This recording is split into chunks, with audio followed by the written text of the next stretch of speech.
Let's be real, man. We back. Episode 182, creeping on up to that 200, man. How y'all doing? We're good. We're good. Gentlemen. I'm good. We're loading. We're doing good. Loading What's up going over on? here. What's going on? Yes, we have a return guest here, man. Darren Jeans. How you doing, man? First of all, it's a pleasure to be back. I appreciate y'all having me back. It's been too long. I don't ever want to go that long without being back. I Blame you. understand You're the reason for that. Well, hold on. Yeah, I say you gotta look in the mirror for yourself on that one. Right. I understand the whole Danny Dimes thing threw y'all for a loop. But like I said, we're going to address that today. Mm-hmm. You know, you pull up the names again, Sharky. I just need people to understand what this episode is about. Because God did, but Daniel did not. That's tough. Tough scene. He went Old Testament.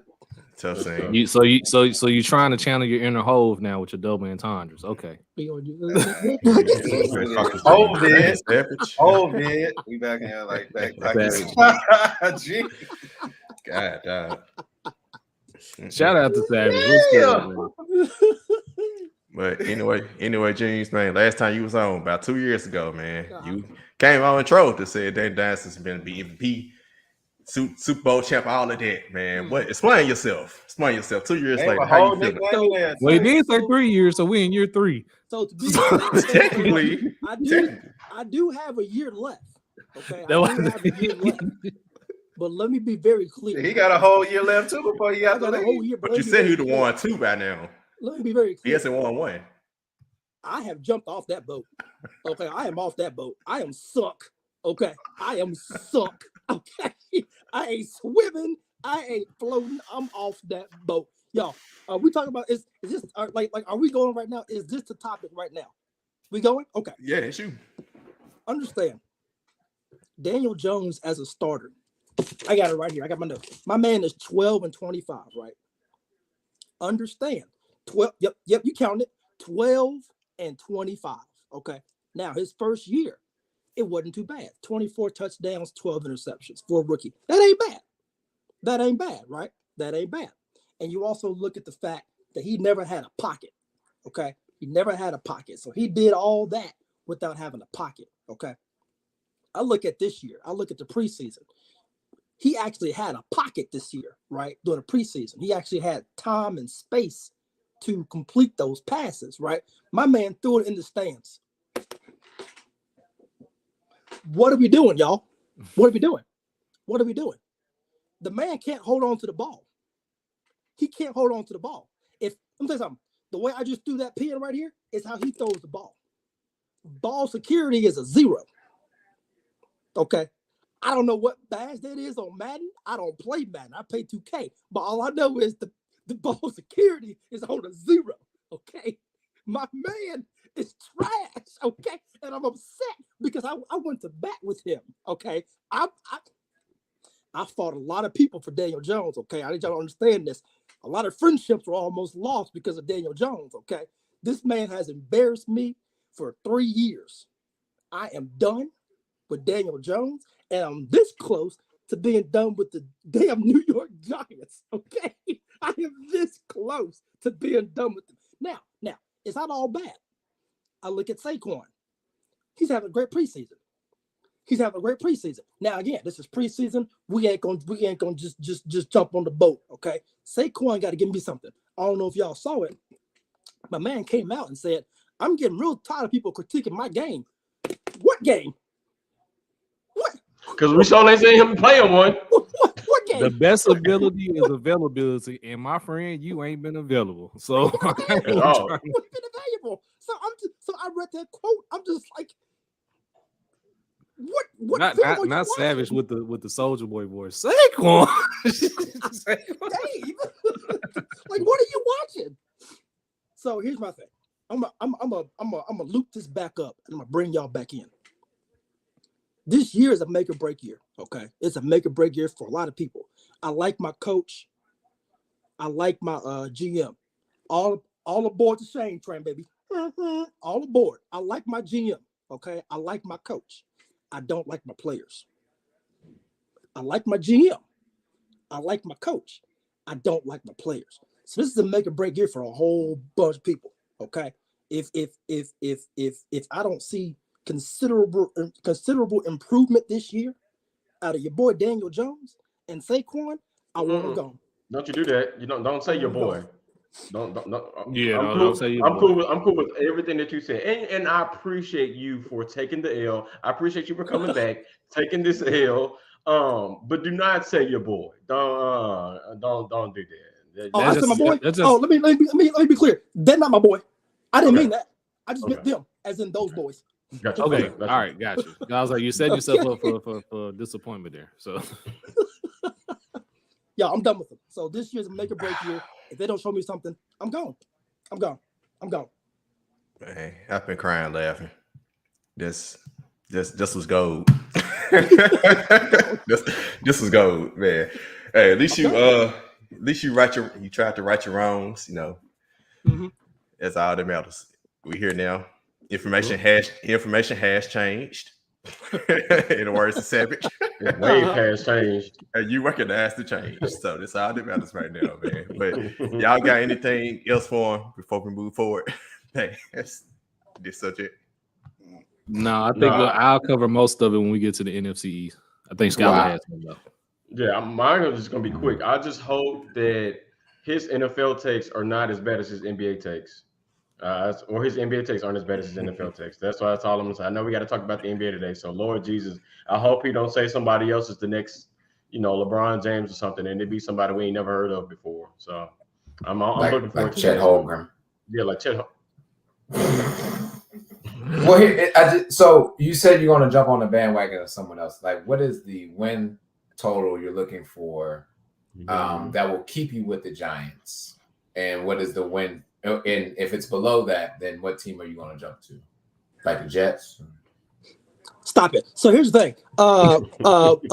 I need at least 7 wins.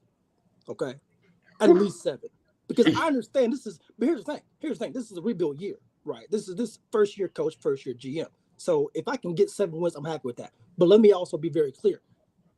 If we end up with the first pick, I won't be mad at that, because there's a young man down in Tuscaloosa who I would love to have as my QB. So I wouldn't be mad at getting that first pick. That's actually what I'm aiming for, because that boy down there in Tuscaloosa can slang that thing. You hear me? And having him in New York would be a major plus.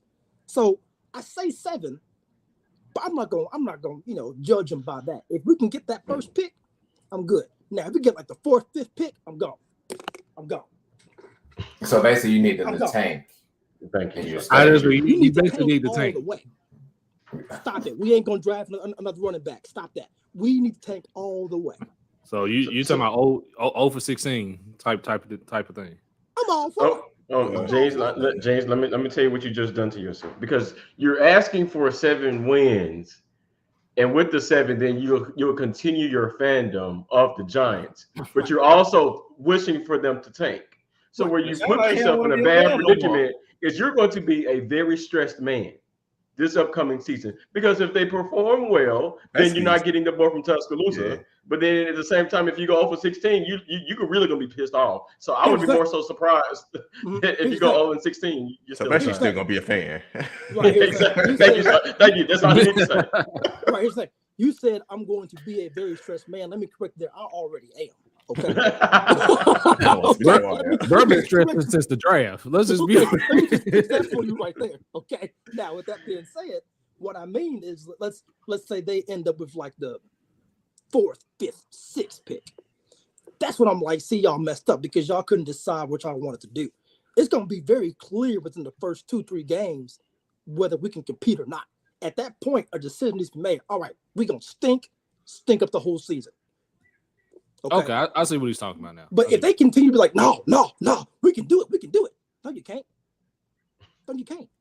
You can't compete. So just don't even try. But see, if they do that, what it sounds like to me, bro, and I'm just being honest, and I want you to understand something, is that from outside looking in, it sounds like you're crying for help. You're crying out for help.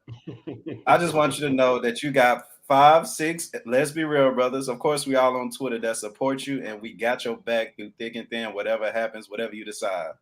Because I don't expect Sonic to even be the all-starter. That's way. But you got brothers here that'll help you. I want you to understand. Let me be petty real quick. So you said within the first 2 games, you'll know whether the Giants will. You should know if the Giants want to be competitive or not. Competitive or not. It's gonna be very clear. But in the first All right. 2 So your first 2 games to start the season are at Tennessee and at Carolina. L. So let's just say hypothetically you split those 2. Let's say you beat Carolina. That ain't gonna happen. But Who are go you? ahead. Yeah, it's Dallas. That ain't gonna happen. But go ahead. Okay. So if they split those first 2, what would be your thoughts then? Then you gotta look at the game tape. Okay, well, how did they look? You know, did they win on a last second field goal? Like were they competitive? You gotta look at the game tape. I mean, a win is good, but like if Dub's dub. Trust me, as a Pittsburgh fan, I know first and foremost, Exactly. the W. No matter how ugly it is, I know. Right? Did you compete? So even if they go 1-1, let's say Carolina, unfortunately, again, I ain't coming at you because I think Carolina is actually gonna be pretty good this year. But let's just say we somehow beat them. I'm gonna look at the game tape and be like, but did we compete? Let's say their quarterback goes down. And I hope it doesn't, but let's say their quarterback goes down. That ain't really competing. So Baker Mayfield is Baker Mayfield. Also, hey, don't act like y'all know the Titans. I'm a Titans fan. We lose to a bad team every year. So don't act like they can't just beat us in the first week of the season because that is true because we lose to a bad team. Y'all started up against Arizona to start the year. We do that, so that's not like a guaranteed victory for us. I mean, that's true. I'll just as a split. Let's just see if they split. I'm gonna be very, very honest with you. The Titans ain't losing to the Giants. Okay, I'm gonna be very honest with you. Hey, Darren, we lost to the Jets. We lost to the Jets and the Texans last year. They were worse than the Giants. But I'm telling you right now, as a man that has watched the Giants preseason, I have not missed 1 second. I'm telling you, y'all not gonna lose to the Giants. You're not gonna lose to the Giants. I promise you. All right, I'm done. Why you like stressing yourself out like that? It's football, baby. Man. That's football. I'm a Giants fan. What you mean? You watch football. I've been a Giants fan. I've been stressed since Eli said I'm done. That's like, what you mean? I'm gonna say this, and then we can go. That's how I know you are wishing upon a star, because for those that have a pretty good team, you ain't watching every second of the preseason. Let's call it is what it is. You are a stressed man, and you are looking for a dime in a dozen. If you are watching every second of the preseason game of the Giants, by the way, I see if it was the Rams, I see if it was the Chiefs, I see if it was the Cowboys, but you are watching every second of preseason for the New York Giants. I pray for you, my man. I'm watching every second, and what I'm looking for, I'm looking into those third, fourth quarters. Is there somebody that can help me? It's gotta be somebody that can help me. There's gotta be somebody on this roster that somebody gotta help me. Man said of 53 grown men, somebody gotta be a star. It's 80. It's 80 right now. So of 80. Yeah, true. Yeah. Somebody gotta be good. Okay. Someone that fourth string, I feel it. Mm-hmm. Hey, fellas, can we not use the word dime for this episode as well? Can we not use the word dime? All right, did you see the picture promo? The phrase Danny Dom is not retired. It is defunded and banned. We will never ever use the word Danny Dom. Matter of fact, throw that Dom right there away. Throw it away. We acknowledge him as his full name. He is Danny Dom. Somebody said that John is defunded. That's wild. It is defunded. You hear me? Defunded. I don't want no funds in that nickname ever. Daddy tokens. Danny BC. All right, let's move on now. MVP. Let's move on. Let's take it to the basketball court, shall we? Before we get back to the football field, Took, your boy, Kevin Durant, has decided he met with Steve Nash and the gang and decided he's going to remain in Brooklyn. Oh, this for nothing, right? I told y'all this is day one. I told the media needed something to talk about. There it was. We done made it through the summer. Y'all let y'all favorite analysts get y'all into thinking that KD was going to get traded to an Eastern Conference team to help out. Who is y'all? Nah. Who is y'all? I said analysts. I did Now you said y'all let y'all favorite analysts. Who was y'all? Yeah, like who was y'all? Nah, okay, Are you not talking y'all. about us, or you talking about? Y'all know y'all don't even watch ESPN. Y'all chill, bro. Y'all don't even Thank watch you. ESPN. Y'all know damn well I ain't talking about Just y'all. make sure. But y'all that thought that KD was gonna actually lead somewhere, y'all that let y'all favorite analysts tell y'all otherwise and have a whole summer getting off. This was the thing from day one. I told y'all this. KD signed a 4-year contract. He ain't going no damn where. That they just needed something to talk about. Thank God football season right around the corner. And now the NBA season is about to start. That's all they needed. That's all the NBA needed. And as you know, in actuality, I ain't heard heard nothing from Kevin Durant mouth out of his mouth. I done heard everybody else say the way Kevin Durant said. I ain't heard shit from him. But that's just my own 2 cents. He gonna find a way to defend Kevin Durant. Trevor, Who want to go? Have I not been saying he gonna say the whole time? Nah, you talking about you trying like he did demand a trade. That's what we about to get with. Yeah, you're acting as though he demanded Maybe a he trade did, just for the. Maybe he did. Maybe If he did this fall just for the clout, just to get some media buzz in the offseason, I really would pity him more so than anything else. Bruh asked for a trade. Bruh is staying in Brooklyn because there was no deal out there for him. And you can thank the Minnesota Timberwolves for that because they said yes to giving up 5 first-round picks for fucking Rudy Gobert. So, and you see it because of that deal, everybody now is asking for an absurd amount of draft picks in deals just to acquire Kevin Durant. There is no deal for Kevin Durant. There isn't going to be a deal for Kevin Durant because who's to say like around the trade deadline that things are going to change? Like these other 29 teams that may be interested in them, they're going to break the bank for Brooklyn. If Brooklyn's going to hit a hard reset to blow this whole thing up. So, and things is not going to get better for him because Brooklyn is not making the playoffs this year. Whether either and both of them is going to be playing. I am positive. I am.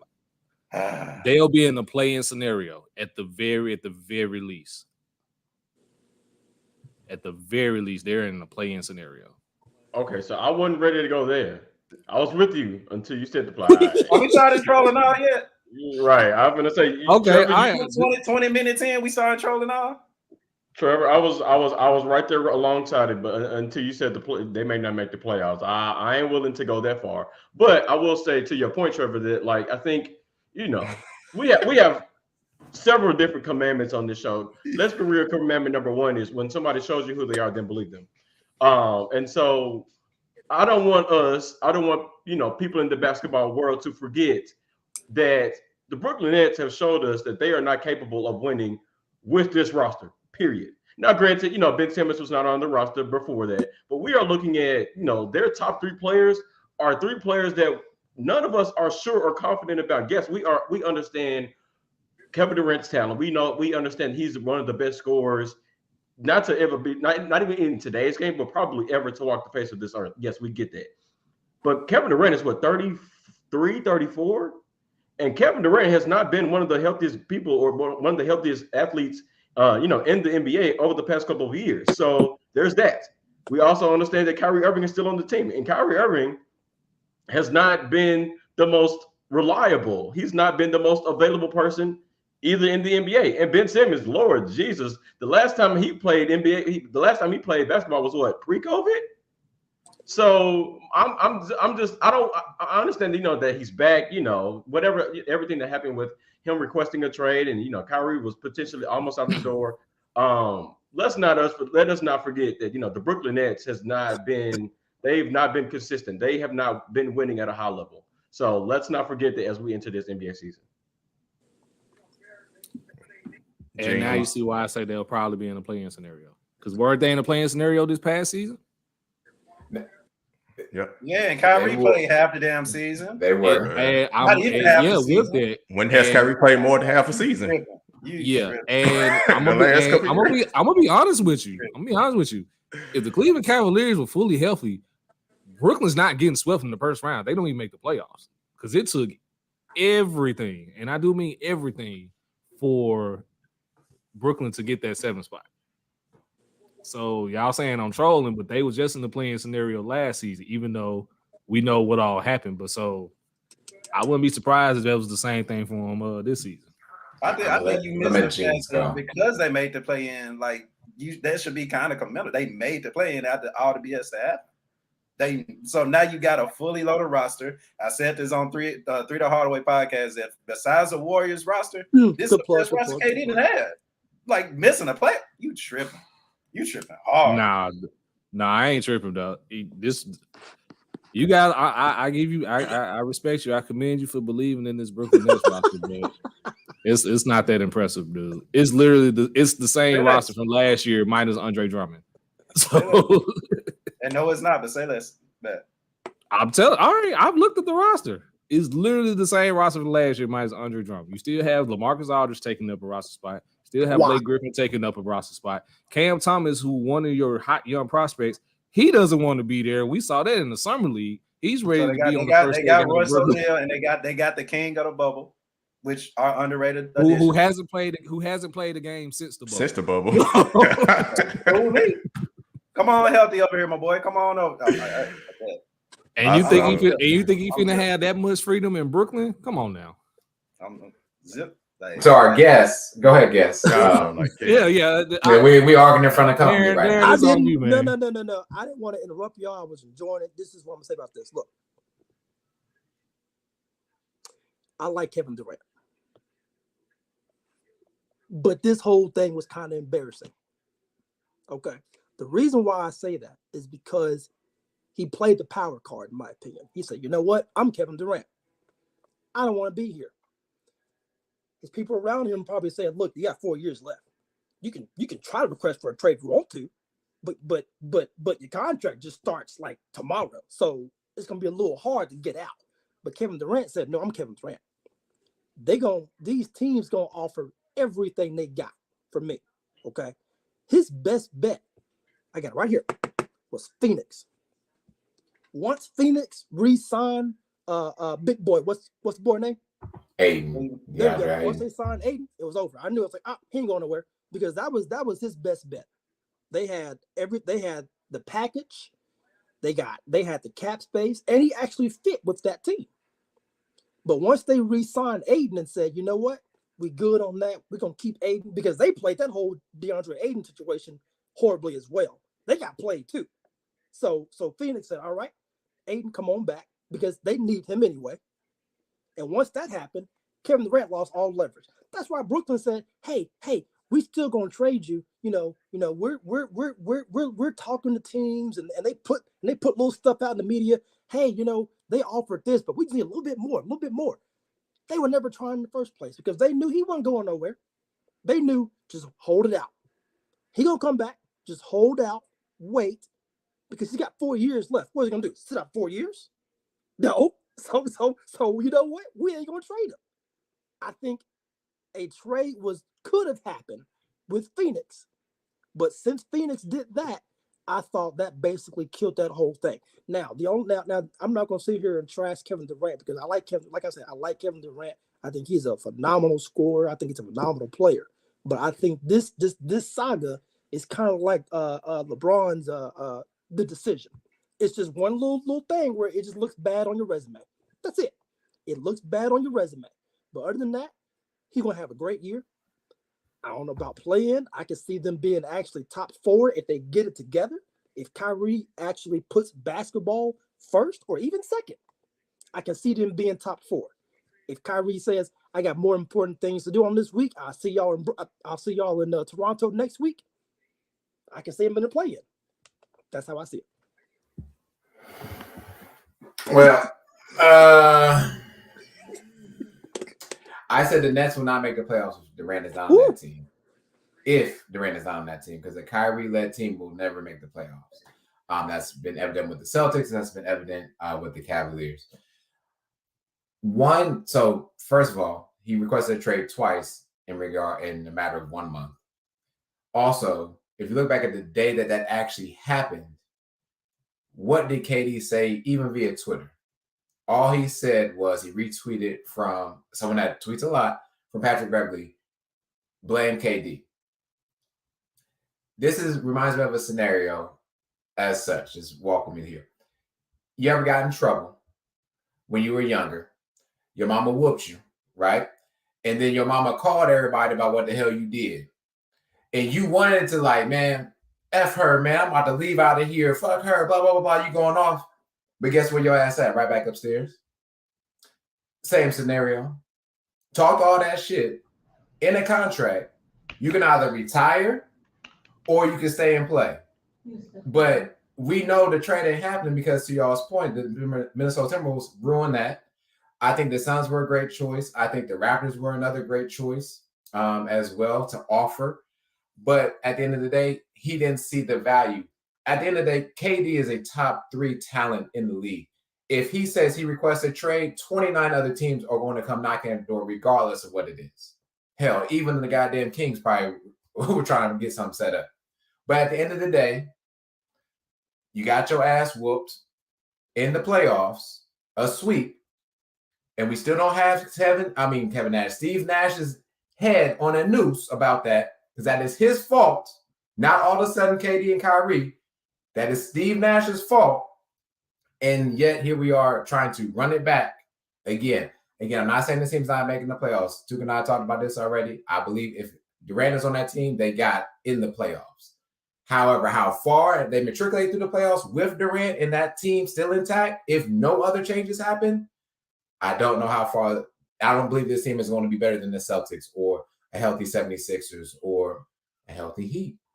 And I digress from there. Yeah. My thoughts on it, just peeking back into just the original KD now remaining in Brooklyn, kind of like too. I didn't think a trade could happen just for the fact of just not even so much the Rudy Gobert trade, just for all the different ramifications with the rookie contract, the rookie extension rule, where Bam couldn't get traded, where Triple J couldn't go, where the Suns, DeAndre Ayton was a restricted free agent, so they needed him to agree to sign to Brooklyn to even pull that trade off. So it was just so many different variables for different teams. So it was only like Toronto and Golden State who could trade without any of those things being a case, or Ben Simmons would have had to be included back in the trade along with KD in order for a lot of those players to go. So I just knew it was just almost impossible for a trade to happen at all because of their rookie extension rule. Then plus his 4 years, it was just like, I don't know how he gets traded. Like they literally have to do what the Grizzlies did.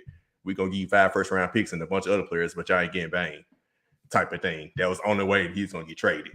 And it's ironic that once that comes out and once national media is talking about the Grizzlies, all of a sudden, all right, KD going to stay in Brooklyn.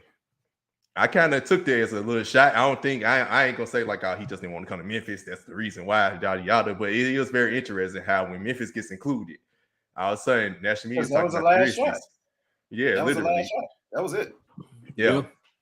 It's just interesting. It's always the Grizzlies there. It's always Memphis. Like they don't want to talk about Memphis too much, but it's all right. It's very interesting that that's how they went down. But I was about to say, or maybe it also could have depended who that report came from. You see what I'm saying? Like it depended. Maybe Brooklyn put it out, or maybe somebody from Kevin Durant's camp put it out there just to see, if anybody else is going to up the offer to get him out. I think he does want to be out of there. For sure. Oh, yeah. So I just think sometimes, when these reports comes out, it depends on who the report comes from will determine, like what the role or what they were trying to do, when the news comes out. Yeah. But you remember he also said he wanted to go to Phoenix or Miami. So he did have a specific destination. So that's how I figure Memphis, we could go Memphis. So now that's going to try to work it out. Now, I think what it was I think somebody, like you said, from KD's camp or the Nets leaked that the Grizzlies were involved. And then when Memphis came out and basically said, oh, we're not including Jaren Jackson Jr. or Desmond Bane in the deal, then that was like kind of deaded the whole thing. Because let's just be honest, you're not getting Kevin Durant unless you're giving up one, if not both of those players. Exactly. And they couldn't trade Triple J because their rookie extension rule. So once again, it was just hard to make that trade with a lot of different teams. So, and he said also, I think he said he only want to go to Miami if Bam remained, but Bam had to. Yeah, either Bam had to sign or we'd had to sign Tyler Hero to his extension, which again, that's that you can't have Tyler Hero and take Simmons. Kevin Durant and Ben Simmons. It was a lot. So I still don't know. I think what's going to happen is they're going to play out this year.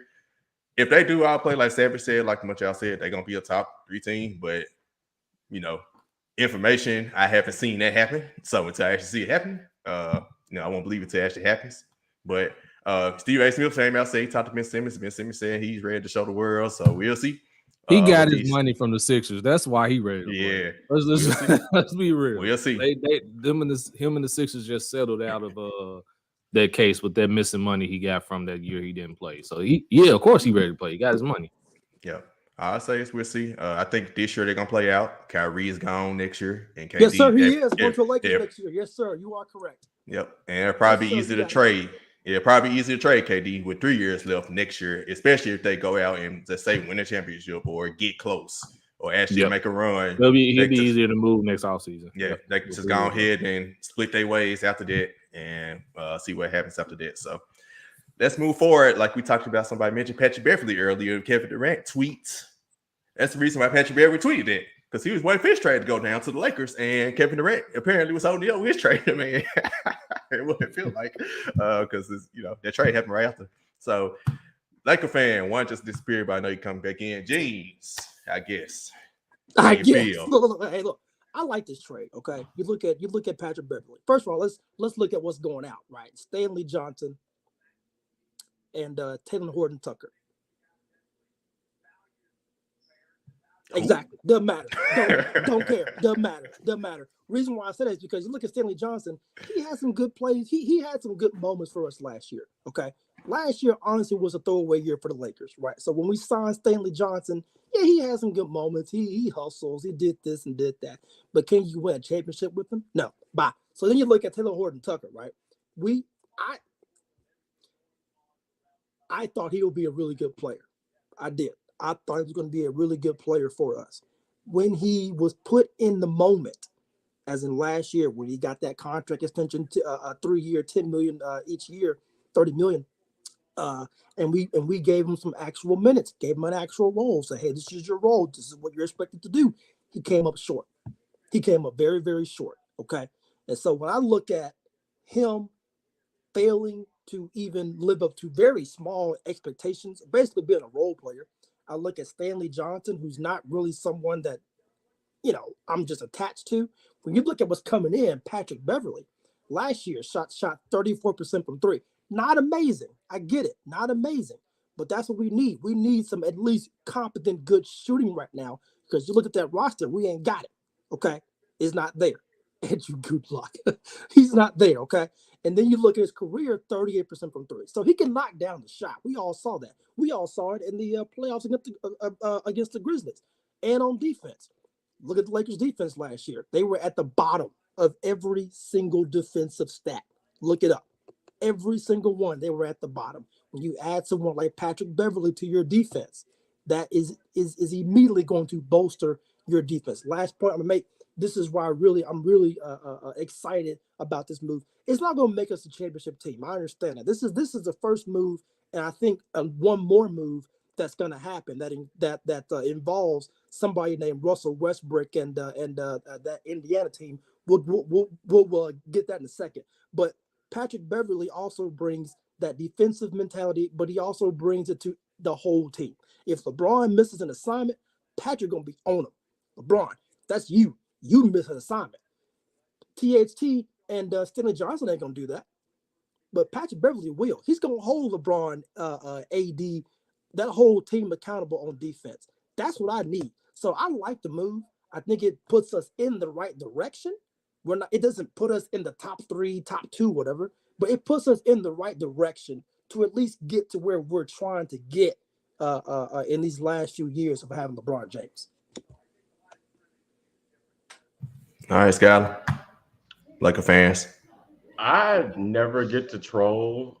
I feel like whenever I talk sports with y'all, I don't say anything to get a certain reaction out of y'all.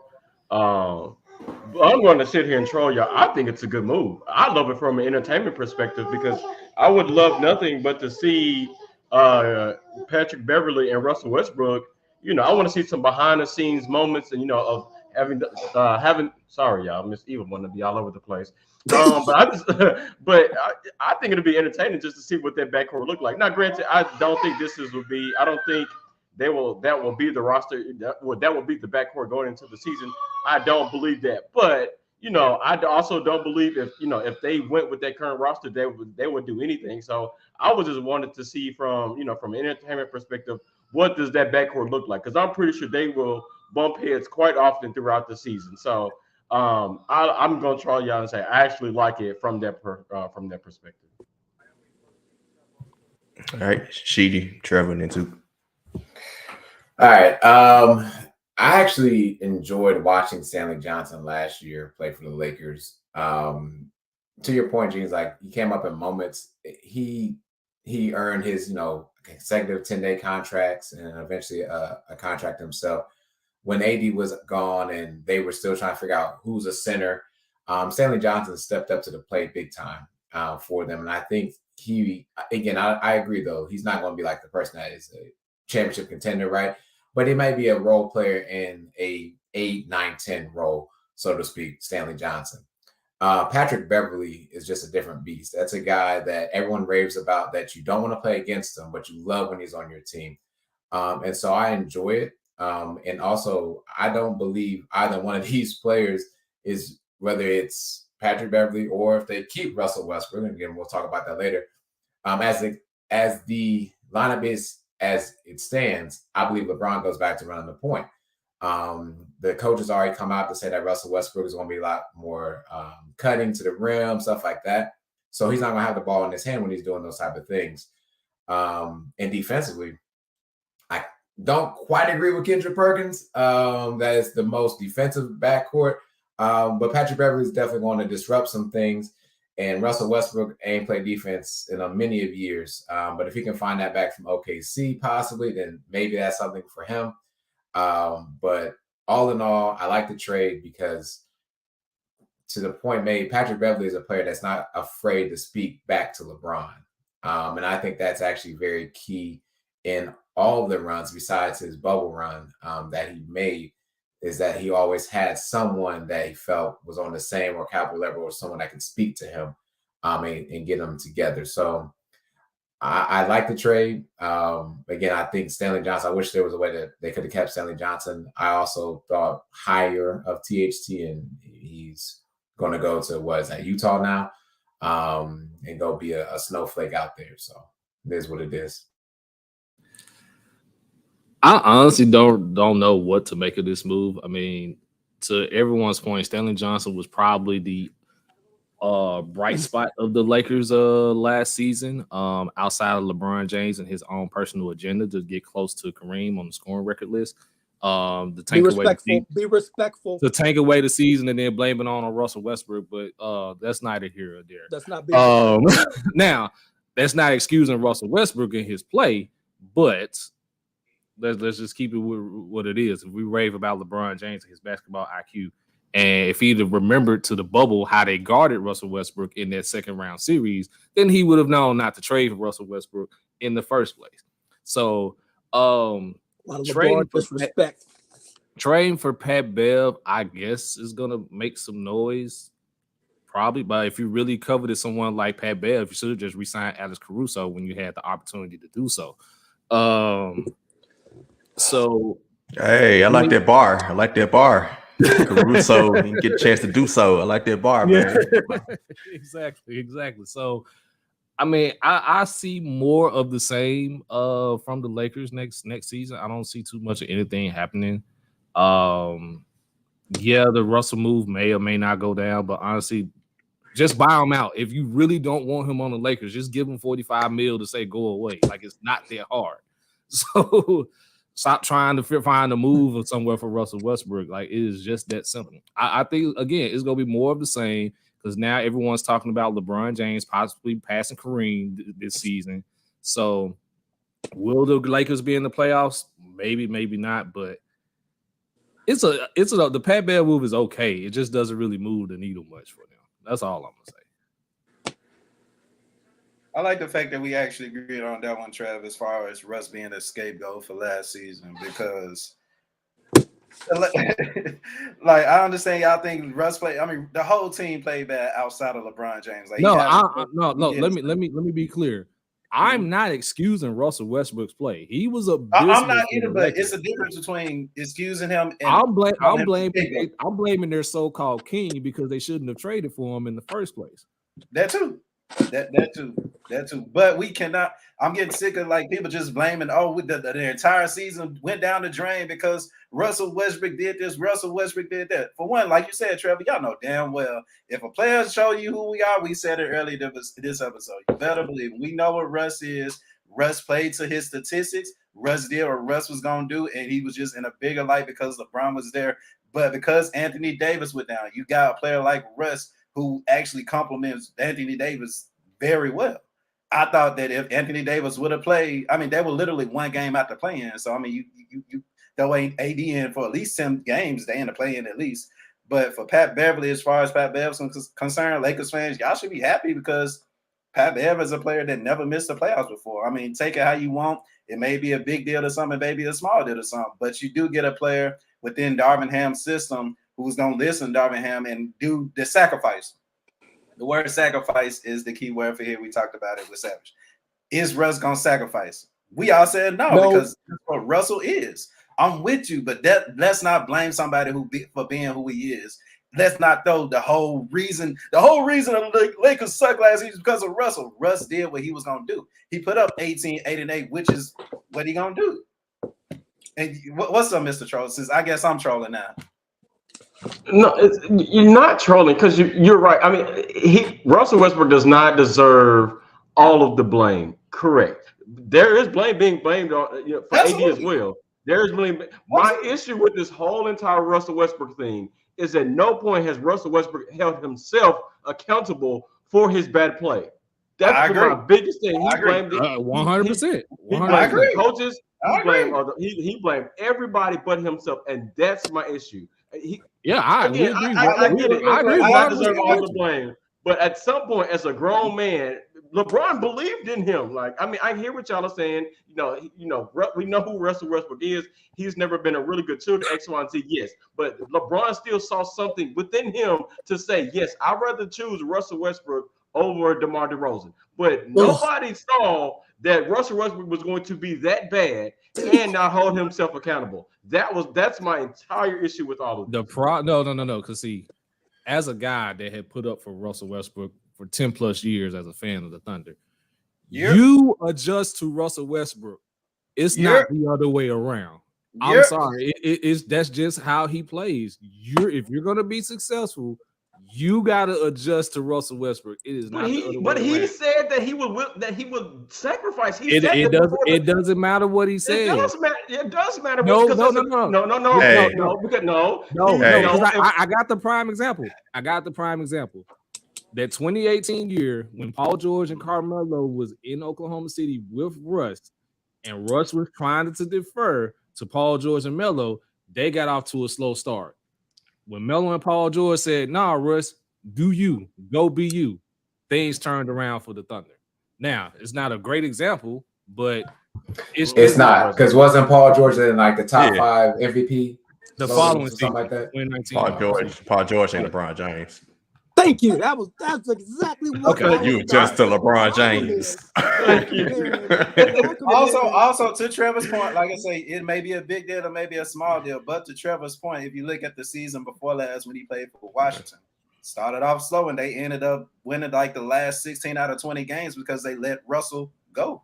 Go, Russ. Yeah, that's basically what I'm saying. I get what you're saying. As that sounds. Here's the biggest problem. That's how it works with Russell Westbrook. Do I agree? No. Does it always translate to wins? No. But if you at least want to be competitive, that's what's been the formula. So But here's the biggest problem with this one. Bradley Beal can shoot.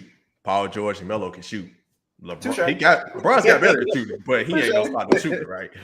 Westbrook ain't no spot to shoot. You have two people that needs the ball. They couldn't coexist together because they both of them are not great shooters. And James would appreciate this reference. LeBron James is considered Superman. Russell Westbrook is Bizarro. Let's just be what it is. Like Russell Westbrook is a off-brand, shorter, less effective version of LeBron James. A guy who needs the ball in his hands 90% of the time, running pick and rolls to be effective. So yeah. And can I say one more thing? Can Russell Westbrook please act like he cares on defense? because I wanted to say this when she said it. For Kendrick Perkins to say this can be, a really good defensive backcourt. No, it's not. Russell Westbrook, we all know that he can't shoot, but I've said on many occasions for his build and how strong he is, because he's one of the strongest players in the game. He is terrible at defense. Very and it shouldn't, and that should not be the case. I'm sorry, that should not be the case. You looking at his captain not play defense and be like, oh, he not playing defense. I ain't got to play this shit either. That's what he doing. No, he wasn't playing defense before this year. Come on now. Just like his captain. They've always upgraded. But if LeBron wanted to seriously play defense, come on now, because he locked down people in the bubble. If LeBron wanted to play defense, he could definitely. Now we want to talk about. And Russ has been towards the top of the league in steals too. So let's. And the top of the league. That's not the same thing. All I'm gonna say is, but to that point, but he does gamble a lot on defense. I was gonna get to that. when they came to Memphis and played the Grizzlies, I went to the game. I watched as the Lakers got a 16-point lead, and then I watched them take out LeBron and put in Russell. Like y'all asked, Russell, take over. That 16-point lead turned into an 8-point deficit in 2 minutes. Okay? I mean, it is the Grizzlies. I sat there and watched. My man Russell got demolished by Ja. He didn't care. He didn't care. He was like, oh, well. And they start blaming other players. That's your assignment. Like, I sat there and watched. Like, some of the fans even called him out. And he turned back and started talking trash to the fans. No, Russell, I watched you blow assignment after assignment. Y'all, I'm gonna say this one thing. 47,063,478. Give him 45 and tell him to go away. No, stop trying to trade him. No, I'm not doing that. No, Indiana do it. Give him 45 and tell him to go away and stop trying to trade him. Would you do that as a GM? Let's be real, Trevor. As a GM, would you do that? Yes. No, if Houston can do it for John Wall, if I really just not want this person on my team the next season, yes, I will do it in a heartbeat. I'll tell you what's going to happen. And if I'm a tanking team, like I've been saying, Indiana since July, like that's the best landing spot for Russ since July. If I'm Indiana and I get him, I'm looking at an option A buyout for Russell Westbrook. I give him $40 million. If I'm Indiana, I'm going to tank anyway. Cool. Yes, thank you. If you're Indiana, you do that, but you're That's not doing it. Depends on the general manager. If I'm Indiana says no. I mean, I know. I agree. Indiana is a person who is probably your only suitor at this point for to take on Russ's contract. But what if they say no at this point? If they say no, what you do is day one of training camp when Russell Westbrook shows up, say, we good, appreciate you, going home, we'll call you if we need you. And then you keep talking to Indiana. Hey, the trade's ready. And you keep him home until the trade deadline. I don't want to see Russell Westbrook step foot in crypto.com arena for the 2022 NBA season. Not a foot. I mean it. Not a foot. So even 45 to go away. Even if he gets traded, you don't want him to come back on the. That's I don't play away games. Nope. He's banned. That man stole 44. All right, that was fun. That was fun. At least he played. John Wall took 45 and sat down the whole season. That was on Houston though. If the Rockets can do it, the Lakers can do it too. Because the salary cap is cap anyway. Just send them home. That's not the same situation. That's not the same. Right. I'm with Lito. That's entirely different situations. Just send them home. Well, to get back to the Pat Bev trade, I'm like Skyler. I'm just ready. I want Russ. I don't like the Lakers anyway. I want Russ to stay. I want to see Pat Bev and Russ. I want to see this smoke. I got to see this. It's entertainment. I love to see entertainment. Lakers gonna get a lot of games on TV anyway. Hey, that's why I need to see. They ain't gonna be good. At least we get to see that. But as long as Anthony Davis has to be healthy. It really boils down to that. If he's healthy, they make the playoffs. If he's not, and he has shown to be, they can find a way to make it work, even with Russ, as long as Anthony Davis is on their court. If he had played most of the season last year, y'all would make the playoffs. Now, y'all probably wouldn't want a championship, but y'all wouldn't make the playoffs. So that's what it boiled down to with the Lakers and LeBron. LeBron missed quite a bit of time as well, I think, early in the season. Yep. And he's getting older, so that's probably going to happen with age. Anthony Davis in his 20s. I mean, yeah, he need to get healthy down. Oh man. But man, before we move forward to the Sheedy, trying to get talking about his Cowboys, let's take a break with a word from our sponsor. Let's Be Real Media is pleased to announce we are sponsored by Ralph Brand. Ralph culture is surrounded by skates, punk, and hip-hop art. We are looking forward to co-designing materials for this journey with them. Please visit ralphbrand.com for purchasing merch now and for future collaborations with Let's Be Real Media. All right, it is Cowboys season preview from Sheedy. Some people that are rebuilding weren't feeling it, so that's okay. So how I preface this, I will say we had someone come on the show, Damien, right? He's been doing the over-under with teams. 10.5 is set for the Cowboys. He said take the under. Guess what? I completely agree. Take the under. And let me explain why. Unlike most Cowboy fans, they're not as real as I'm about to be with you right now. And so I'll be honest. One of our biggest mess ups that we had was not signing Dak when we should have signed him for less. I have been on record to say this before, and I'll say it again. Dak is not a top 10 quarterback yet he is getting paid $40 million a season as of this just happened in March. I will also go on record to say that as of last season, he was the most undervalued quarterback for what he did, especially thinking about going to the playoffs and winning the division, because we only paid him $2 million last season. And because we didn't, like, me and Tuke did that back and forth, was that like at least 2 to 3 years ago, right? About signing Dak. And then we would have signed him, there would have been, there would have been some more money left on the table. So there are some things. Oh, let me talk about the running back situation. Ezekiel Elliott. He's been a shell of himself since his first 3 to 4 seasons. The man's contract is backloaded to his 25. Year 25, he gets like $14 million. In year 26, I'm saying 25, 26, 26, 27, he's getting like $16, $17 million at running back. Lo and behold, Gene's talked about earlier, the Memphis boys that we got. Tony Pollard, on the flip side, ain't even getting paid $1 million a season yet. That's who we need to really get. But there are 5 things that I did not like, or some controversy, I would say, about it all. First is Collins. We released Collins and let him go. Okay, it's all right. The Bengals needed somebody anyway, but he was a better pass blocker and run blocker than what we have left now. He also cost us games, a lot of momentum that a lot of people will not speak about. When you go from converting a 3rd and 3 to now it's a 3rd and 8 and 3rd and 9 because you had a holding penalty, check the stats. We hold a lot at the tackle position. And so letting him go hurt, but, we got to find somebody to fill the void. Staying on the offense, we also traded for a 5th or 6th round pick for Amari Cooper.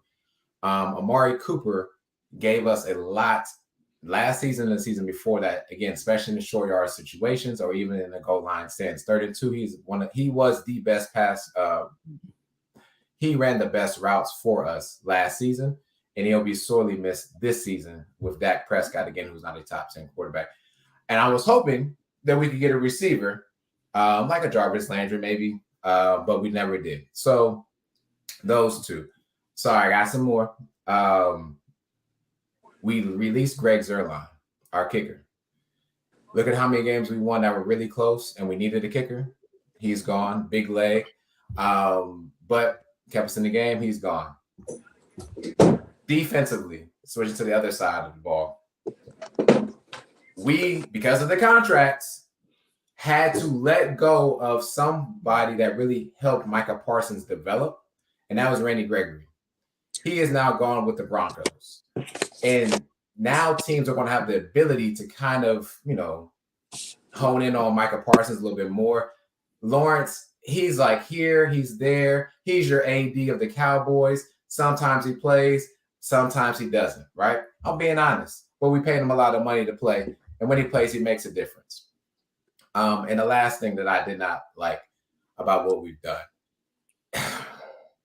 in the scheme of what we had, I do not fucking understand why we kept and re-signed Leighton Vander Esch a fucking again.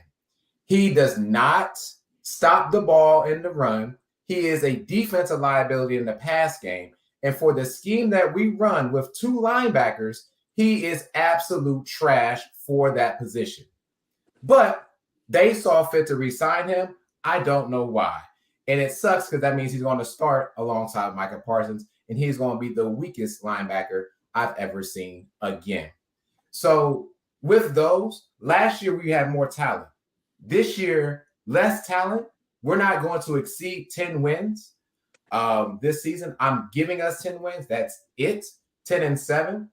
I'm also going on record now, and we'll talk about this in a moment, but we're going to make the playoffs, but not as the division winner. We are not the best team in our division.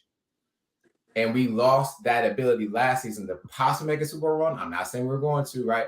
But again, we have less talent this year, and we're even starting off with really only one receiver, if you want to be honest, because Michael Gallup, again, another Anthony Davis on offense who doesn't play that often. And when he does, he's okay, right? He's good, but he sits out a lot of the season. So that's where I stand. I agree.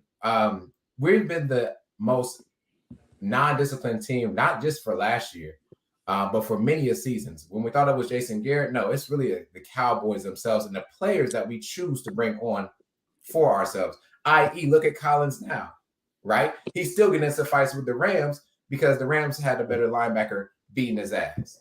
But I digress. I'll take any questions, comments, or concerns you have about the Dallas Cowboys upcoming season.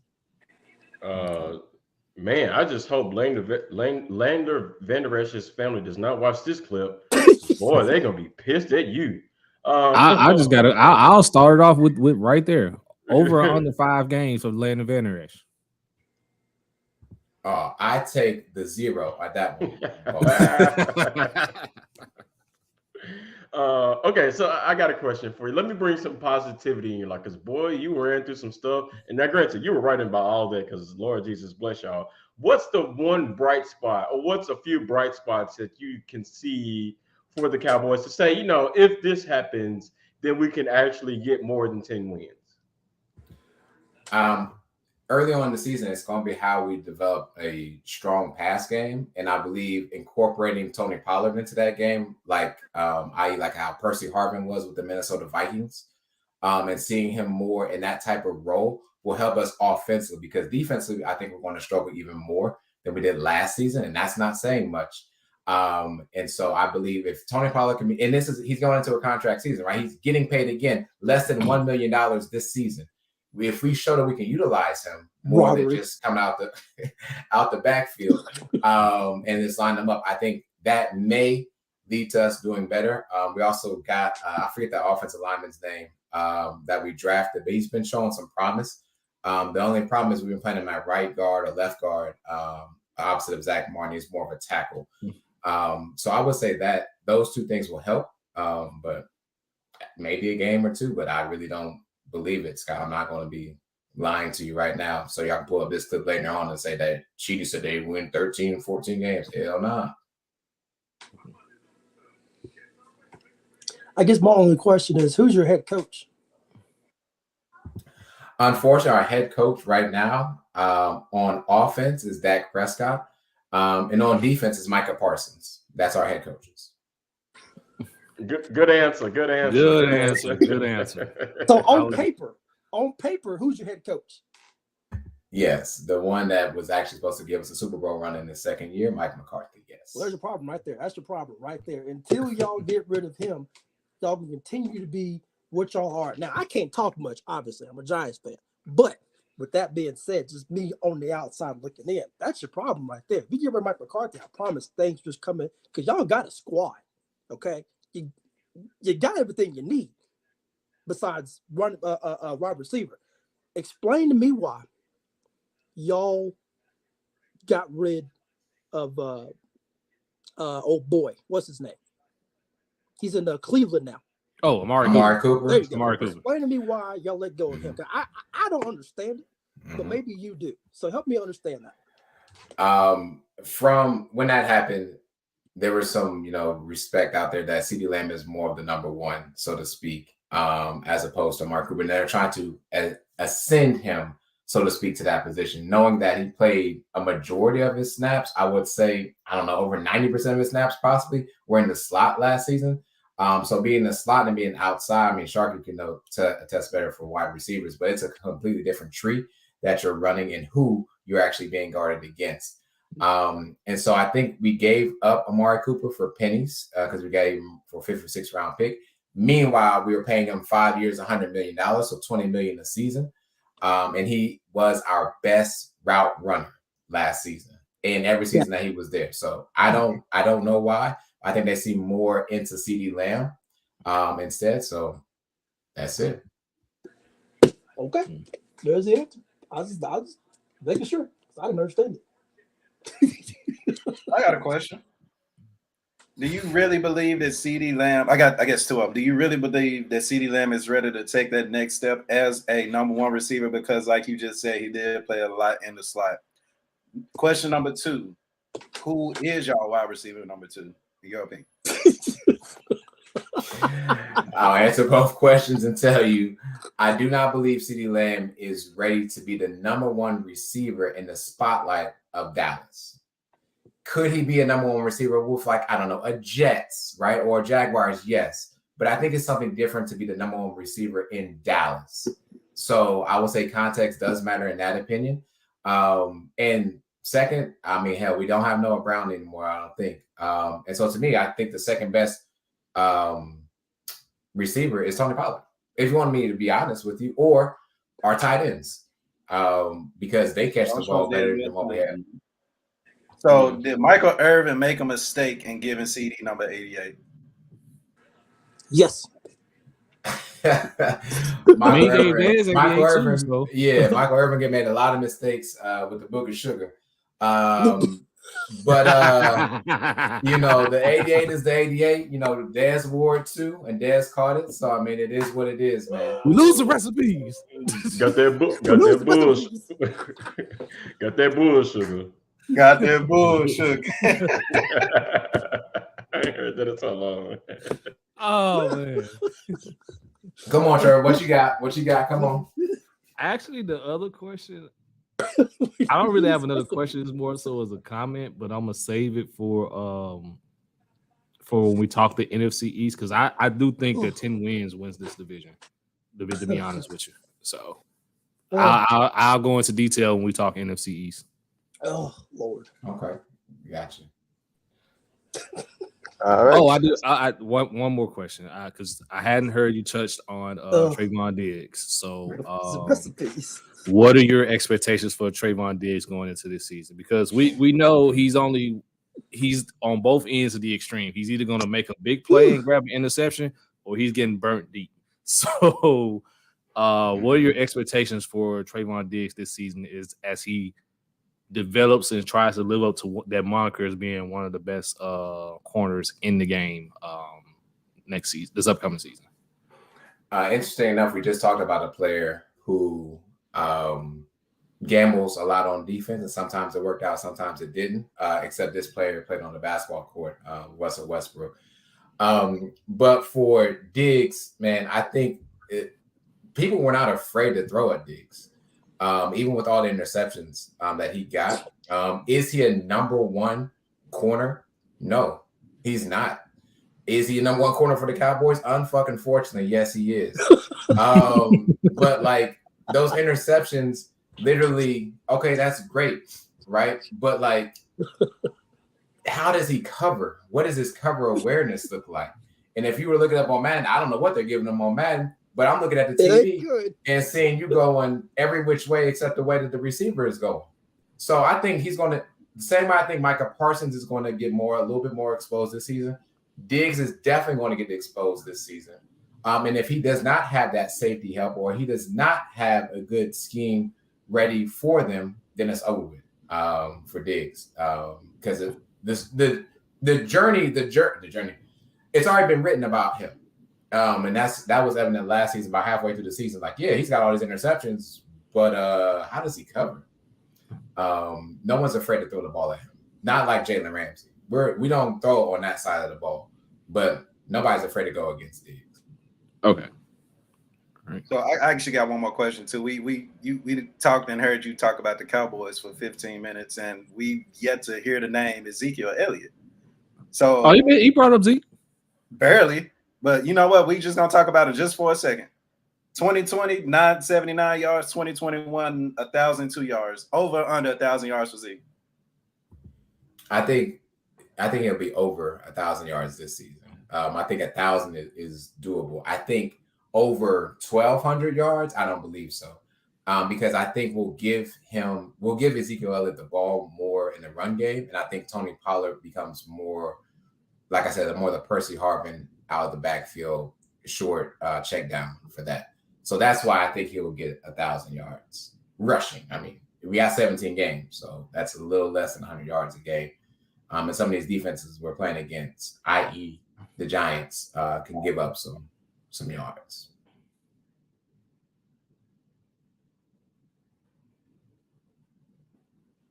Cool. Cap, you good? Yep. Move forward to NFC East predictions. What you got?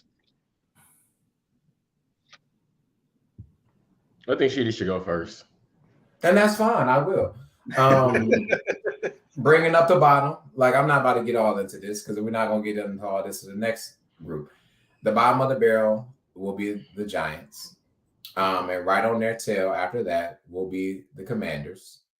I think Dallas will hold it down for the number 2 seed, and I think the Eagles will win this division. The Eagles have elevated their game on offense, and realistically, they were missing a very key piece on defense, and they got somebody else, another linebacker. So this team with Fletcher Cox, those linebackers, pretty good DBs, and then, like I said, they upgraded on offense. If they could just learn how to use their running game, more than 5 to 7 carries a game, they should easily win this division by maybe like 2 games, I would say, for that. But again, I got the Eagles 1, Cowboys 2. I think the Cowboys still can make the playoffs. Commanders and Giants. Giants below, Commanders at 3rd. All right, I'll go next and get mine out the way. So ringing up at the bottom, unfortunately, will be Darren's New York Giants. And in the 3rd spot would be the Commanders. Now, when we get to these other 2 spots, in typical NFC fashion, I think the Eagles and the Cowboys will tie with 10 wins apiece. And I think the Cowboys edge out the Eagles in their last matchup towards the end of the season, I believe, to win the division. That's how Dallas will win the NFC East. They will barely edge out the Philadelphia Eagles. Interesting. So let me start with the 4 team. I actually think the Commanders will be the worst team in the NFC East. Darren, it's not your turn. I think the Commanders will be the worst team in the NFC East. Not granted, just like the Giants, they have no idea who their quarterback is. Yes, Carson Wentz is there, but trust me, just because Carson Wentz is there, just because Carson Wentz is on your roster does not mean he's your number 1 quarterback.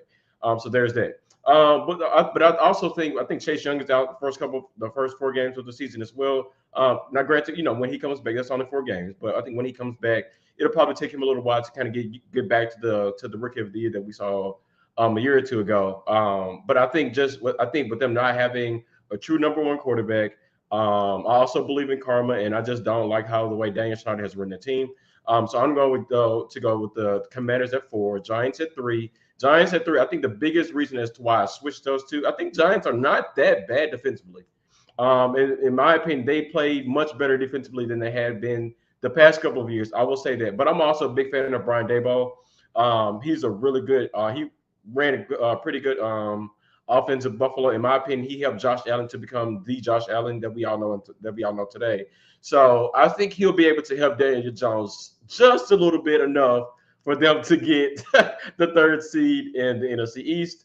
I'm almost with Trevor. I think this division winner will come down to the last game, maybe 2, as it normally does in the NFC East. The Cowboys and the Giants will lose They'll beat up on each other. Then they'll also lose to teams that they have no business losing to. That's a historic thing for both of those franchises. So I think at the end of the day, Giants, the Cowboys will be 2. Eagles will be 1, but Eagles will win it very, very much at the end of the season.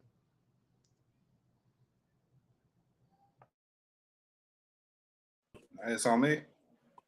So I start from the 4th, of course. Sorry, James. Sorry, not sorry. I got the Giants 4th. I think the Dallas Cowboys have finished 3rd. I think because of everything that you just said, Sheedy, as far as y'all missing pieces, y'all were the most penalized team last season, and the fact that y'all don't have the talent to kind of help y'all maintain, I think that kind of hurts a bit.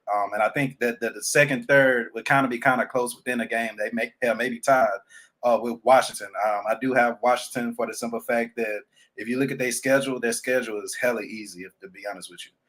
Number 1. Number 2, you got arguably the best wide receiver core in the division. Of course, having Carson Wentz, agree with everything with Carson Wentz, but he is a clear upgrade from Taylor Heinicke, in my opinion.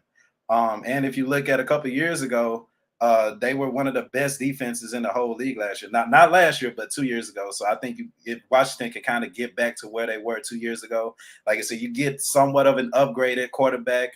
You get one of the best offenses. And, of course, you still got Ron Rivera, who's still there as well. And in my opinion, he's the best coach in the division. So I think if things start to click a little bit, you may have Washington and Dallas fighting for that 2-3 spot. But I do got the Eagles finishing first. Clearly upgrades. Hurts is expected to make his next step. Of course, Savage hoping he will, and we'll be able to see whether he's a superstar or not. But I think if the Eagles are to put things together as well, they did make a lot of good additions to their team as well. So again, I got the Eagles number 1, Washington number 2, Dallas number 3, and Giants number 4. For Washington to be in that 2nd spot, that means Carson Wentz will have to play at least 14 games. Even if you look at Carson Wentz stats last year, like he gave us 3,527 and 7 interceptions, which ain't too bad. And if you talk about a system like Rivera, because I know Rivera's system quite well, actually, he'll fit right along, especially if you're trying to free up Tone and Terry. Like, that's not a bad team, to be honest with you. All right.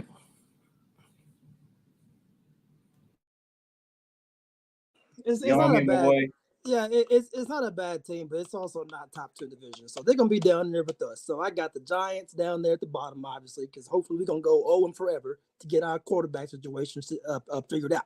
Right above us is gonna be the Commanders. Okay, that's just how it's gonna be. It's gonna be Giants, Commanders. Now I can hear you if you want to go Giants, Commanders. You know, Commanders like them at the bottom and them above us barely. I hear you on that. But if they anywhere outside of that range, it ain't gonna happen. So I also got the Eagles finishing 2nd. I got the Cowboys finishing 1st. Reason why, because I understand Savage is watching this. I want to talk to you real quick. Your boy Hurts is not a superstar. Somebody says superstar and Hurts in the same sentence. I want to go ahead and clear that up right now. No, the same thing about Daniel. So let's not put quarterback and superstar in your vocabulary either. Hey, you say the same thing about Baker Mayfield, so let's just keep it moving. Who knows, I never call Baker a superstar.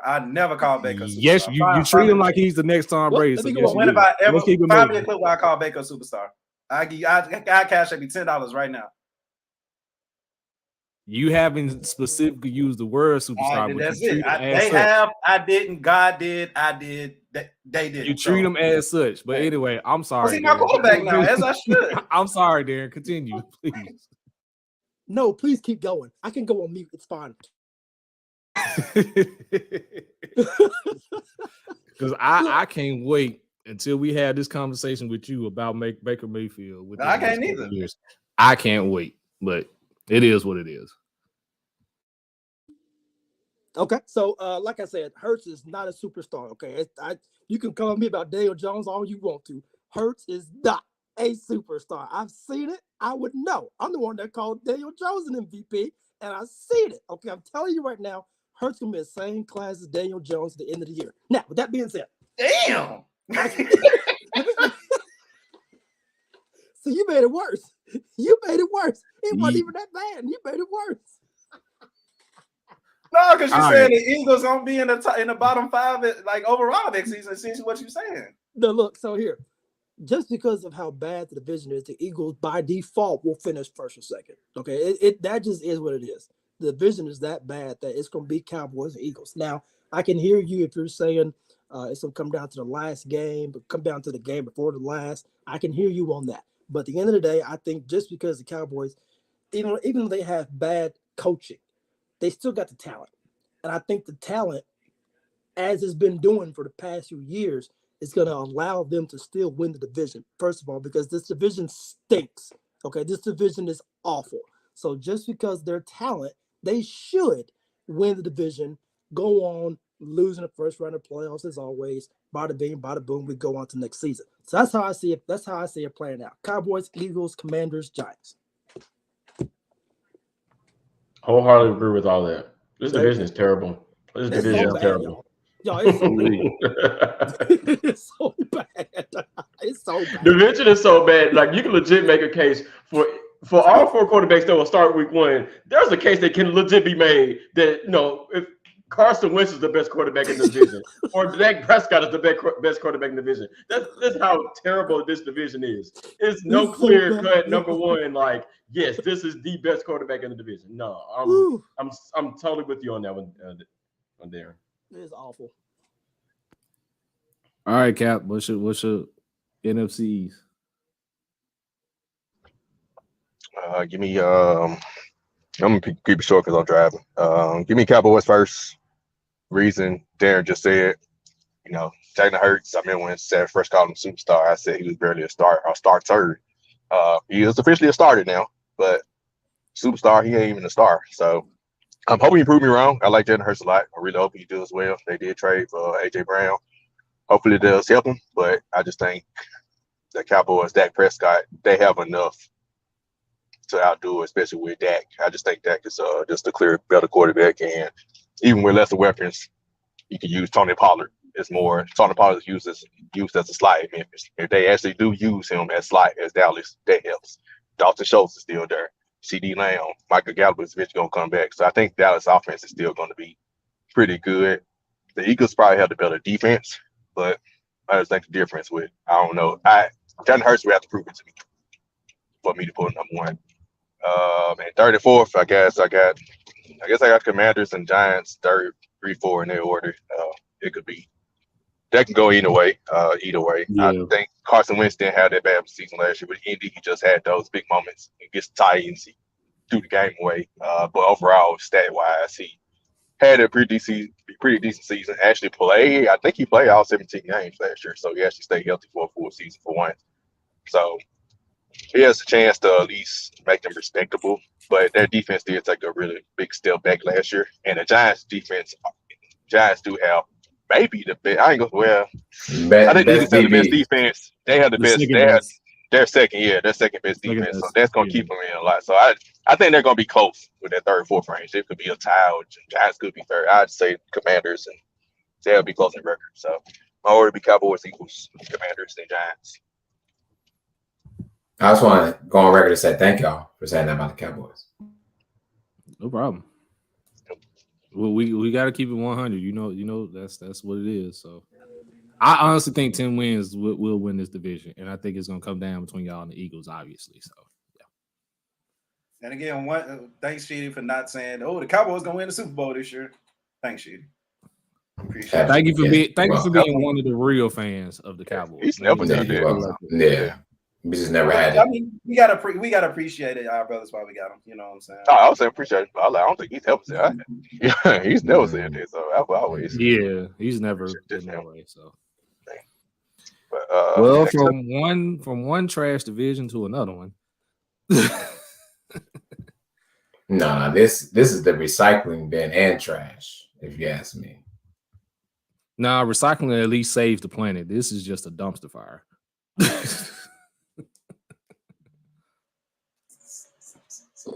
Goodness gracious, y'all. Damn. I'll get mine out of the way. Green Bay and everybody else. Next. I got Vikings number one. I think that Kirk Cousins get a coach that actually prioritize offense regardless of the talent. And I think you don't bump heads a lot anymore with the coaching. I forgot who the coaching was. I think it was Zimmerman, I think, with Kirk last year. But we see what they got offensively. Defense, they still underrated, but I think they got a better chance. They'll have a better offensive team than the Packers will, because we know Aaron Rodgers don't trust his young receivers. And he lost his best one last year. So I'm not sure who he's going to throw the ball to. Aaron Rodgers still that guy. He's still out here searching for us, which is great, as we all should be. But when you look at that Vikings, who they got offensively and defensively, I think they win the division. Everybody else, cool, whatever. Like you said, Trevor. But I do got the Vikings number one, so I just had to throw my 2 cents in on that one. I mean, the Vikings are usually a team that is right there every year, but we've seen what we've seen from Kirk Cousins at this point, and I just don't think that he's it. I just think different coaches could help. Change the scenery helps. Yeah, change the scenery, change the schemes, things of that nature. But last time I checked, Aaron Rodgers is still in Green Bay, and I think him alone is enough to win the NFC North. So that's why I said. Also, Kirk wasn't a problem last year. Their defense was atrocious. Exactly. Yeah. Yeah, so I'll go real quick. I'll put the Bears at 4 because good Lord Jesus, who in the world is Justin Fields throwing to? If you ever get some time in your day, please Google the wide receiver depth chart for the Chicago Bears and tell me if you see anybody that you are familiar with. Hey, give Mooney some respect, man. And I'll play. Yeah, I'm gonna say, come on, man. Bro's named after Moon Pies. That's how you know he ain't good. Come on. So we're gonna put the Bears at 4. I think the Detroit Lions will look a little bit better, so I'll put them at 3. I actually think it will be very close, and I do mean very close, between the Vikings and the Packers. I'm still going to go with the Packers because I'm not that disrespectful to Aaron Rodgers. He'll still win the division, but I think it's going to take him quite some time for him to get on the same page as his receivers, who are for the most part very new to the organization and to the system. I will say the Vikings, Sharky literally just said it. Kirk Cousins was not the reason why the Vikings did not perform well.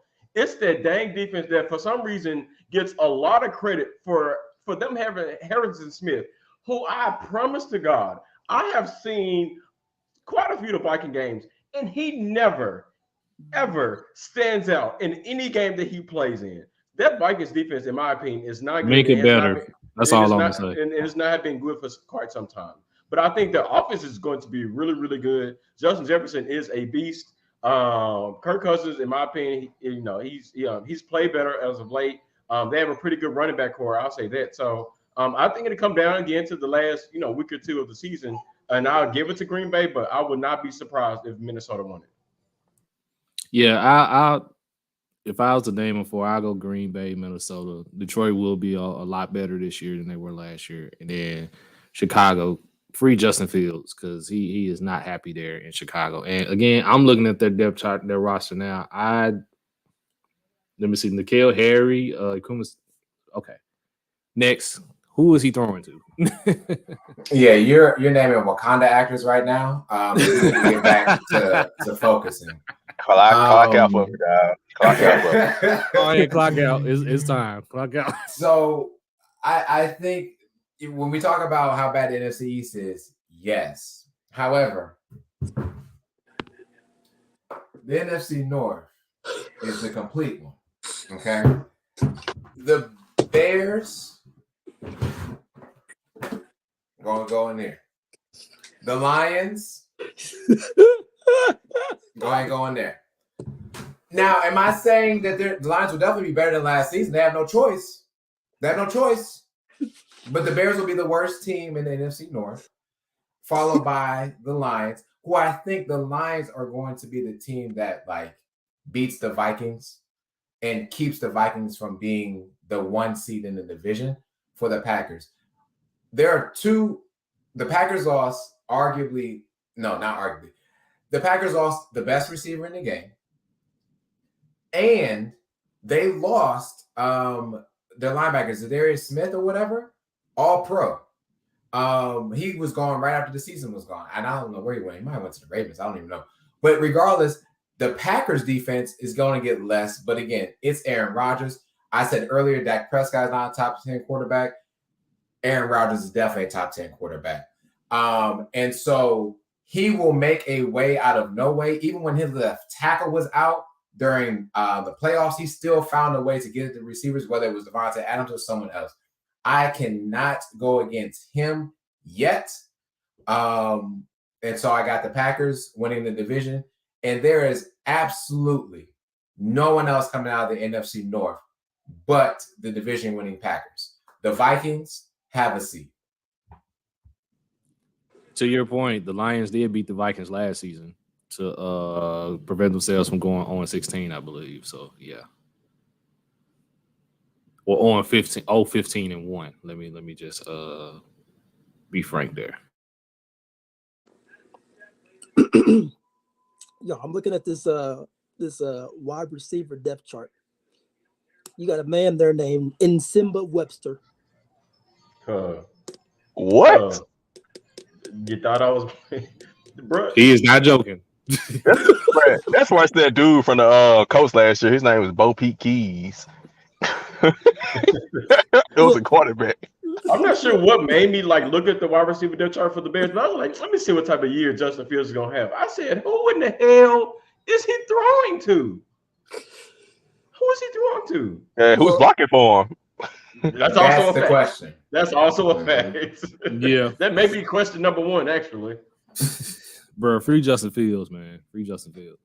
Should have went to New York. Never mind. Go ahead, Giants. I need Ryan Poles suspended and defunded immediately. If you look up Ryan Poles, he is the GM of the Chicago Bears. What is he building? What is he building? I just looked at the team. Oh my goodness. I need that man defunded now. Look, they gonna finish last. It is what it is. They might not win a game. They gonna finish last. I'm with you. I mean, by default, the Packers are gonna win the division. I'm not a big Aaron Rodgers fan. I don't like what they did with Devontae Adams. I don't like the fact that basically they went back and told A-Rod, hey, look, if you take this much, we can keep Devontae. And he was like, nah, I'm good. So it's just like, okay, you don't want to win. Got it. Like, you don't want to win. Like, you've won one Super Bowl, which is good, right? That's hard to do. But you've won one Super Bowl. And when I look at other people that he's compared to, Tom Brady, Peyton Manning, players like that, they took the cuts when they had to in order to keep the players they need. I need this guy right here. Like, this guy I need. So what do we have to do to keep him? I got to take this much cut? Done. Right. He's not willing to do that. When I saw that, done with him. But obviously they're going to win the division. Everyone else, the Bears, Vikings, whoever else, they're going to finish under. I don't care how you put it. Somebody going to finish second. Somebody going to finish third. Somebody going to finish fourth. That's how it's going to go. But that's it. But all we know is that first is going to be Green Bay Packers. I mean, my God, Ryan Poles, I need him on the show. I need to ask him some questions and figure out what's going on with him. Hey, bro, I need him on the show. I need y'all to reach out to him. I need him on the show. I need y'all to figure this out. This is ridiculous.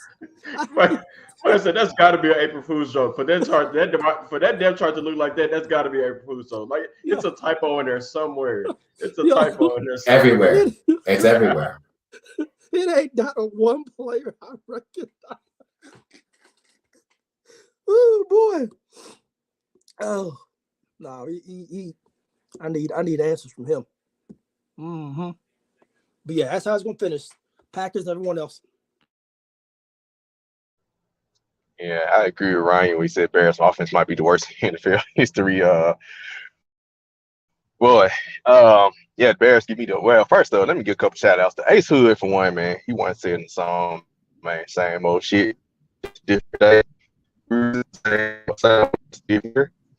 also shout out who made the song saying I'm not scared of the Lions, Tigers, and Bears. You replace Tigers with Vikings, and the Green Bay Packers probably and Aaron Rodgers look at the division every year and say I'm not afraid of Lions, Vikings, and Bears. So give me the Packers at number one. They gonna do the same old shit, just different year. They gonna win 13 games, probably get the 1 seed, get 2 seed, get some, then lose a home playoff game. That's what we come to do. That's what they do every year. So we know that's gonna happen. Give me number 2. Give me the Vikings. Defense still trash. So ain't much more they can do to help the offense. The offense, I guess, the offense just going to have to outscore people. And when boiled down to it, Kirk Cousins still is the average quarterback. And with that defense the way it is, he won't be able to get them over the top. The last 2 teams, the Lions will get better, but the way they were tackling on Hard Knocks, I'm telling you now, man, a team that can't tackle, it's gonna be hard for them. But they are gonna be better than the Bears, who, and you know, my dad is a Bears fan, so hurts me to say it, but 0-17. I predicted Texas go 0-17 last year and it quite happened. So I'm not gonna say that. I give them 2-15. They gonna have the number 1 pick. And guess what, Jeans? You want your Giants to have the worst record. The Bears technically want to need a quarterback, so y'all could potentially trade up to the number 1 spot or trade for Justin Fields. If that ends up happening. So it might not be a bad place for your Giants. He's like, wait a minute now. You can work with Justin Fields. I can work with Justin Fields now. Yeah, that's what I'm saying. I can work with Justin Fields. Yeah, Sharky, with that idea, you may be the better GM for the Bears. Just with that Right. thing alone, that may be the best idea for the Bears to do.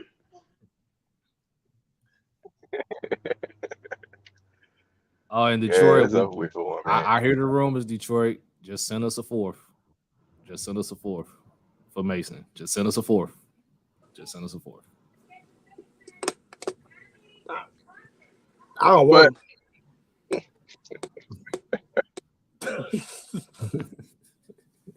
But that does it for our. We have covered all the divisions. Guess next week we'll dive into the award predictions and playoff actual predictions. But of course, before we end the show, man, I guess Darren Jeans, man, appreciate you coming on again. The return. I appreciate y'all having me as always. And like I said, whenever y'all want me back, just let me know, and I'll come on back here and shoot the breeze and say whatever we gonna say. We may have to have him back for the start of the NBA season. That's I was just thinking that, like, man, he gets back next month. So, We won't wait 2 years. Now that you came on the show and was a little bit more logical, we won't wait 2 more years. And to be fair, we really did since we didn't have as many guests. I think we went about a whole year and a half without a guest. So we just all guys back started with it. But let the people know where they can follow you at. Yeah, I mean, if you want to, it's nothing. If you want to follow me on, I'm a Twitter guy. So at 2 words for you, at 2 words for you. Shout out to all the wrestling fans. If y'all ain't watching wrestling, you should be. WWE is back. Hunter Hearst Helmsley has taken over, and he's gonna take WWE to where it needs to be. If you are a AEW fan, I feel sorry for you because you're about to be shut down in the next 2 months. I said what I said. Don't come at me because that show is trash. I don't know if y'all watch AEW. It is awful. It is awful. My man CM Punk came in there and said, I'm going to elevate everyone. And what did he do? Took the belt. The man is world champion. Jeez, I'm gonna have to bring you in, buddy. I'm gonna have to bring you in, buddy, because I've been making some guest appearances for some wrestling podcasts. I'm gonna have to bring you with me on the next time I roll. I'm so sick of AEW. I'm telling you right now. I'm so happy Triple H is back, and he gonna take that company to new heights. Yeah, is that the XFL of wrestling? The AEW. Wow. Don't do that. No, that's a rabbit hole. That's a rabbit hole. We're not gonna go down. That's a whole other rabbit hole you do not want to go down to. I'm just telling you that right now. Darren, finish running your socials. Don't do that. I legit don't know. I legit don't know. I'm hearing about new golfing shit every day, and live and PGA. I'm too much going on. No, AEW is not as bad as them, but it's to me it's not very entertaining. I prefer the new age WWE that's going on. Like if y'all don't watch wrestling, like if y'all did in the Attitude Era, it's going back to that. Like you can see it. So if you enjoyed that era, it's going back to it. So jump on in while you can. All right. As y'all know, y'all can follow us on LBR_media. Subscribe to us on YouTube. Hit the notification button. Go live every Saturday or at least every other Saturday. Listen to us in the podcasting platform after the live show. And of course, you know, you can follow me at the one DAONE_P Shark. At _ Skylato. I'm at the Art of Trevor. That's my starting 5 stick. If y'all want to hear me talk more about wrestling, I do make an appearance on my guys' podcast on the Outside Looking In. And we actually do a live review of a classic WWF show at the time. It's actually bad. I'm just gonna be honest with you. It's a bad show. Outside of Austin Rock, this show is bad. So WrestleMania 15 was the show. But if you don't watch us, just rip that show to shreds and just check everybody and have fun. Go check me out there. Yeah, man, it's really shitty on Twitter, man. Make sure that you get ready. Starting 5 coming back in your ears, and 3 the hard way as well. Be there on Monday. Yes, sir. Ed, your man, Ed Tev Shakir. Appreciate y'all for rocking with us. Remember, God did. Daniel didn't. Hey, Ryan, man, you got to clock out, dog. Tell you to join these comments, dog. Oh, man, right. I'm gonna see you in 2 weeks, buddy. On site. Nah, for real though. I did forget to plug our video, but I'm gonna make sure I do that in the beginning of the show every time. But as we end off, we'll play our new intro video.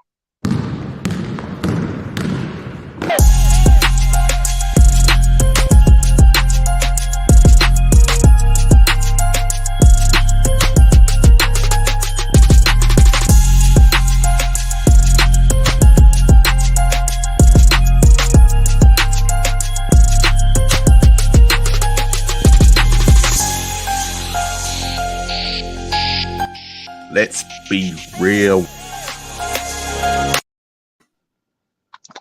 As for the people who got to see the video on YouTube, we will be having some Memphis Tigers talk coming up, as y'all have a bunch of different news. Football started back. The Tigers basketball team got a lot of news. And as she just said, starting 5 podcasts with the Grizzlies. We will we'll be returning next week. So until next time, peace. Peace. Stay real.